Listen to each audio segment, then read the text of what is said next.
Gentry ba ang hanap mo? Ito duplex house yan, complete turnover. 3 bedrooms, 2 toilet and bath, may car park, ay the best na bahay to para sa'yo. I-check mo po ang house tour. Along highway lang location nito, to small community pa, duplex type. Ayan, complete turnover, high ceiling, malaki ang living area, complete turnover, ganito na po ang deliverable. So, dalawa ang toilet and bath, isa po sa baba, isa po sa taas. So, duplex type, may space sa gilid ng bahay natin. So, dining area, access door, palabas sa service area, pwede i-extend itong sobrang lote mo dito. Pati yung space sa gilid ng bahay mo, pwedeng i-covered car park.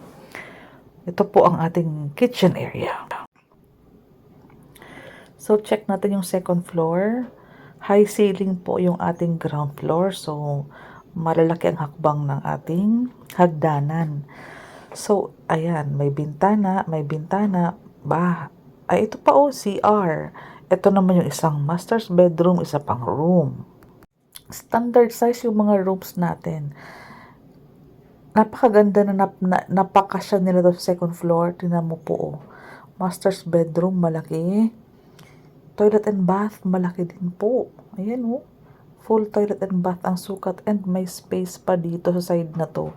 Kasi 3 bedrooms, hindi pwede mag-traffic. So, maganda may pathway ka ditong ganyan.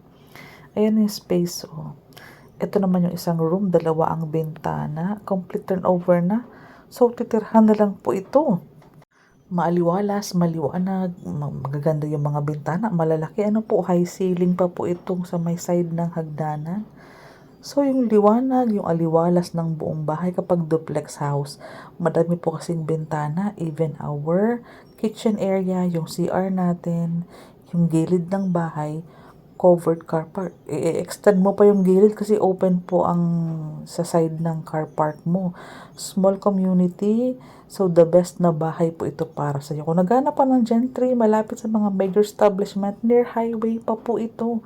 So, duplex house, mai-enjoy mo po yung malaking bahay na provided ni Springside Gentry Homes, directly PM me kasi may mga promo kami sa aming mga buyer. Ito yung computation and mapa, i-check mo yung sinasabi ko sa yung perimeter. Ayan po ang highway, so main entrance na ng gate. So, mapapansin mo, block 5, walang katalikuran, perimeter fence yan. Pag mag-extend ka, edi pwedeng may bintana kasi wala kang katalikuran. For the computation, ito po, lot area 69 square meters, floor area 60 square meters. So, duplex type, complete turnover. Total contract price is 2,872,595.